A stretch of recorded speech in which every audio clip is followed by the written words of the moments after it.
Today, we become legends.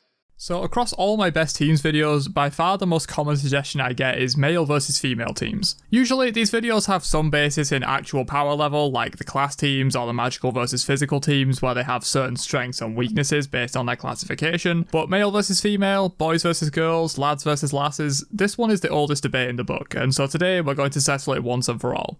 Well, in Smite terms anyway.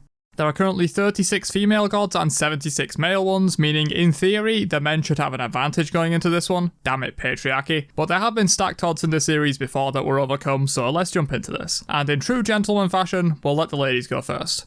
Here are all the female gods in Smite currently as of Danzaboro's release. We have to use this limited pool of gods to create the strongest conquest team possible, filling each 5 roles with a suitable meta pick and looking for synergy where possible. So let's kick this off with our all-female duo lane. For the ADC pick, we have quite a few strong contenders here, but the two that stand out to me in the current meta are Jingwei and Freya. Given the fall-off we've seen of magical ADCs, Freya included, I think Jing is the only reasonable choice for us here. Supporting Jingwei, I think no one will question me choosing Yamoja. Despite the stereotype, most good supports actually aren't women. The only other reasonable options here are Terra, Serket, Athena, Artio, and maybe Mulan or Amaterasu.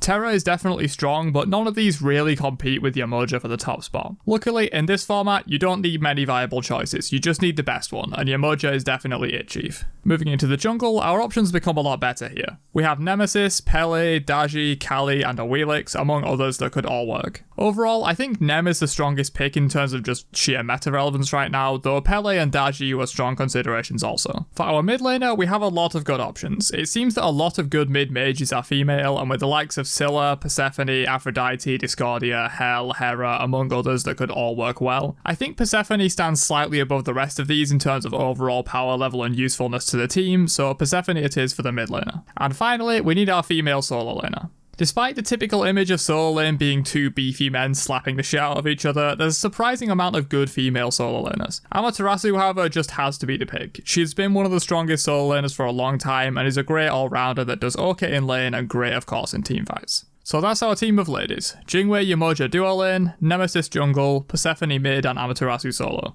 Honestly, an extremely solid team given we only had access to roughly a third of the total god pool of Smite here. I think any team would be happy to have this lineup in a ranked match, or even for SPL, this team is solid. But can it stack up to the males? Let's find out. So as we've covered, Smite is a bit of a sausage fest, and we have over double the amount of gods to pick from for the team of lads.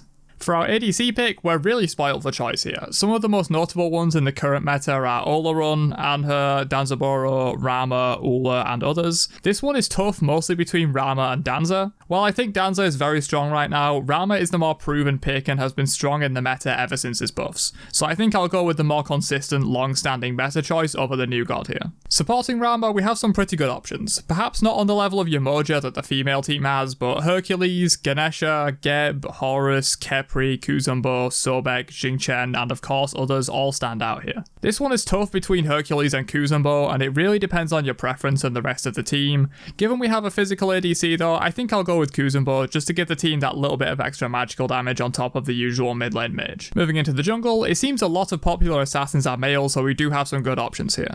Thor, Hunbats, Tsukuyomi, Bakasura, Erlangshen and Mercury are the key standouts for me. This one is also a tough ask, but overall I've seen Erlang performing off the charts in the jungle lately, and it's been my opinion for a long time that he's really strong there, so we're going to go with him. For mid, I think Hebo is the best option. Yes, there are others such as Merlin, Set, although we have no room for a physical mid, and Ra, who's been a rising star lately. I personally think Hebo is still as busted as ever, and gives the team some solid burst damage in teamfights and good objective secure. And finally, the male solo laner. The key three I'm looking at for this position are Cthulhu, Set, and King Arthur. All three offer very different things, with Cthulhu offering that magical damage side of things if necessary, Set offering sheer carry potential, which is something we don't often see from solo lane, and Arthur offering that laning phase and mid-game dominance that he's known for. Cthulhu is probably not the right choice given we have magical mid and magical support so far, and while I do think Arthur fits better within the team comp since we have two very strong carries in Rama and Hebo and could use some more frontline, it's very hard to pass up on the sheer powerhouse that is Set right now. This one is kind of a toss-up depending on how much you value raw power and meta relevance versus team comp synergy, but I'm sticking with Set for this one. So that's our gentleman team. Rama Kuzumbo duo lane, Erlangshen jungle, Hebo mid, and Set solo.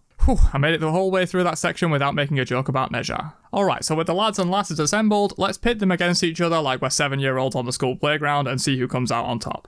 The ladies have a very strong meta-based team comp. We have top 3 picks in every single role and arguably the best support and mid laner outright. They have insanely strong late game prowess with their whole team, bar maybe Jingwei, who's sort of an all-rounder, aiming at the later stages of the game. Their teamfights will be dominant with a strong front line of Amaterasu and Yamoja, while Persephone and Jin can sit very far back from an extremely safe distance while still dishing out major damage. Nemesis can do as all junglers do and wreak havoc on the enemy carries too, of course. Their objective presence is pretty solid but not amazing. Amma of course helps a lot with her passive damage boost and auras, but Jing is just decent at DPSing and Persephone isn't the best at secure. Yamoja walls do help out a lot with preventing steals though, which is nice. On the side of the lads, we have an arguably weaker team in terms of sheer meta relevance and power level, though that's hard to believe when we have Set on the team. But to be honest, the difference of power level isn't that great and is certainly made up for by the better synergy of this team. They have overall more early and mid game presence than the females, with Set coming online earlier than Amaterasu and their mid jungle combo having much more pressure early on versus the then Persephone. Objective game is also a bit stronger in my view, given Rama's insane shred, Hebo's excellent secure, and Kuzumbo's legendary disruption to prevent steals, not to mention we have Erlang and Set who can, if needed, pump in extra damage to the objectives. This one is surprisingly hard to call. Going into this one, I expected a blowout given the categorization is extremely arbitrary and not actually based on gameplay characteristics, but this one turned out very even. We're mostly looking at a pressure-based snowball team for the males and a late-game holdout team for the females, which makes it even harder to call. If we get past 25 to 30 minutes, I think the females win by a decent margin in teamfights and sieges, but if the males can win the game in the first 25 minutes or get a big enough lead to propel themselves to a win shortly after that, then they can definitely take the W. I think given how at most levels of play, a team that is so focused on late game will struggle to get there, I will give this one to the males, but arguably the females have the edge in high level and or SPL play. This one is on a pinhead really, so I'd like to hear your guys' thoughts on this one in the comments down below. Start your comment with which team you think will win, and then give us a brief explanation on why you think that's the case. I love having these discussions after publishing these teams videos, so I'll be reading all the comments that have some explanation behind them and trying to reply to the most interesting ones I see. Get to work, Nation, and peace out, you nerds.